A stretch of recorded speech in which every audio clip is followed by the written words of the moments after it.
BP rise అవుద్ది, మీ sugar ఇదంతా problem తప్పితే ఏముండదు. నిదానంగా చెప్తే ఏం ఇష్యూ ఉండదు. అండ్ దయచేసి హార్మోనియస్ వాతావరణంలో పనిచేద్దాం. చిన్న చిన్నవి ఏమన్నా రెగ్యులర్ గా మీరు ఫీల్డ్స్కి వెళ్తుంటారు కాబట్టి వాళ్ళందరినీ కూర్చోబెట్టుకుని 4 మంచి మాటలు చెప్పండి. ఒకవేళ తప్పు చేస్తే ఇలా కాదురా బాబు అలా చేయండి అని చెప్పండి. చెప్పి జాగ్రత్తగా చేసుకోండి. ఎవరిని ప్రెజరైజ్ మాత్రం చేయొద్దు. ప్రెజరైజ్ చేయొద్దు. అంటే ఇవన్నీ ఎలా వెళ్ళిపోతున్నాయంటే డిపార్ట్మెంట్ మీద ఒక చెడ్డ అభిప్రాయం కలిగిస్తున్నాయి. ఈవెన్ రీసెంట్ గా సీఎం గారు మొన్న క్యాబినెట్ మీటింగ్ లో నన్ను అదే అడిగారు. ఏమవుతుంది మీ డిపార్ట్మెంట్ లో, ఎందుకు ఇంత స్ట్రెస్ అవుట్ బర్స్ట్ అవుతుంది, వాట్ యు ఆర్ డూయింగ్ అని అడిగారు. అంటే I can understand problem. Directions అనేవి రకరకాలుగా వస్తున్నాయి.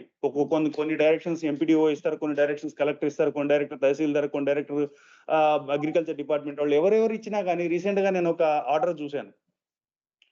ఆర్డర్ లో ఆయన ఇంటెన్షన్ తప్పులేదు, కానీ ఆయన యూజ్ చేసిన వర్డ్స్ తప్పు ఉన్నాయి. That created a ruckus. రాత్రి 11 గంటలకి నాకు మెసేజ్ పంపించారు అండ్ జస్ట్ దేవర్ టోటలీ అంటే మేము ఓకే, అది చదివితే నాకు కూడా కొంచెం ఇబ్బందికరంగా అనిపించింది. ఆ వర్డ్స్ ఉండాలి.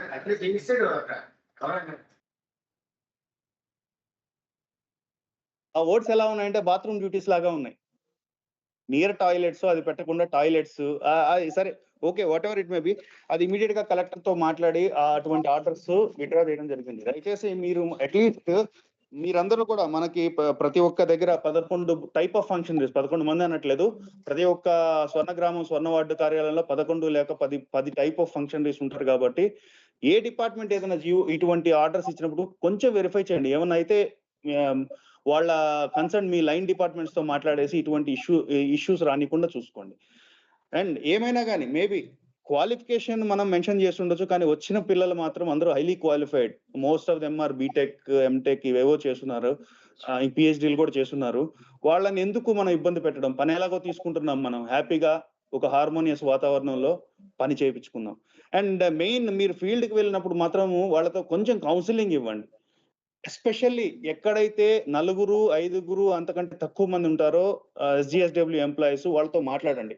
ఏమన్నా పని ఎక్కువ అవుతుంటే మనం ఏంటి యూనిఫైడ్ ఫ్యామిలీ సర్వేలో నా దగ్గరకు వచ్చారు ఒక బ్యాచ్, అంటే వీళ్ళే వచ్చి వాళ్ళు ఏం చెప్పారు, సార్ మాకు ఒక్కొక్కరికి ఒక్కొక్క క్లస్టర్ లో 800 ఇల్లులు ఉన్నాయి, మమ్మల్ని ప్రెజరైజ్ చేస్తున్నారు 10 రోజుల్లో కావాలనేసి. అంటే 10 రోజుల్లో వాడు కావాలంటే 800 ఇల్లు, ఒక్కొక్క రోజు 80 ఇల్లు చేయాలి.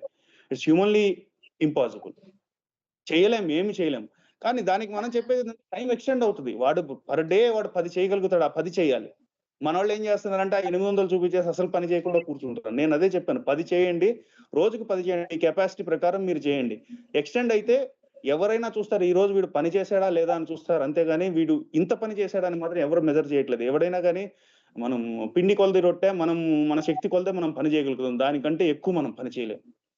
అది ఒక్కటి మీరు మైండ్ లో పెట్టుకొనేసి వాళ్ళని రివ్యూ చేసేటప్పుడు మాత్రం కొంచెం జాగ్రత్తగా రివ్యూ చేయండి. అండ్ డీల్ విత్ ఏమంటారు సమ్ పేషెన్స్ తో వాళ్ళతో మాట్లాడండి. లేకపోతే అన్నెసరీ ఏదైనా కానీ చేస్తే అది ఒక one's life is lost for ever, ఇంకా మళ్ళీ తిరిగి రాదు.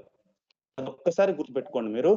అండ్ నేను ఐఎమ్ నాట్ సేయింగ్ దీనివల్ల వర్క్ స్ట్రెస్ వల్లే ఇవన్నీ జరుగుతున్నాయి అనేసి. పర్సనల్ ఇష్యూస్ ఉన్నా కానీ వాట్స్ రాంగ్ అంటే ఇన్ డిస్కసింగ్ విత్ దెమ్. ఏమైనా పర్సనల్ ఇష్యూస్ ఉంటే ఒక అన్నయ్య లాగో లేకపోతే ఇంకొక జస్ట్ ఫ్యామిలీ మెంబర్ లాగో, వాడికి ఏమన్నా వాడు డల్ గా ఉంటే అర్థమైపోతుంది. ఎవడన్నా స్ట్రెస్ లో ఉంటే ఒక రకమైన ఫేస్ వాడిపోయినట్టు ఉంటుంది. అటువంటి వాడిని భుజం మీద చేసి ఏమైందిరా బాబు, ఏంటి ఏ సంగతి అంటే డెఫినెట్ గా అవుట్ బస్ట్ అవుతాడు. వాడు బాధ వాడు చెప్తాడు.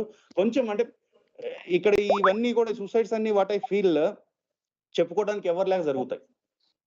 అటువంటిది మనం కొంచెం వాళ్ళకి, అటువంటి వాళ్ళకి స్ట్రెస్ లో ఉన్న వాళ్ళకి ఎస్పెషల్లీ ఎక్కడెక్కడైతే 2, 2, 3 ఎంప్లాయీస్ తో పనిచేస్తున్న వాళ్ళకందరికి అలవాటు అనమాట 10 మందితో పనిచేయడం అలవాటు. సడన్ గా ప్రతి ఒక్క దగ్గరికి ఆ ఆఫీస్ ఒకడు ఈ ఆఫీస్ ఒకడు డెప్యుటేషన్ మీద వెళ్ళిపోయాడు, వీడు ఇద్దరే ఉంటాడు.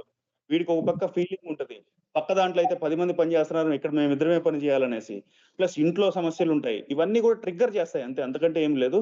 అటువంటి కొంచెం గమనించుకుంటూ ఎటువంటి ఇష్యూస్ లేకుండా చేయండి. ఇది నా humble request. And it's good for hour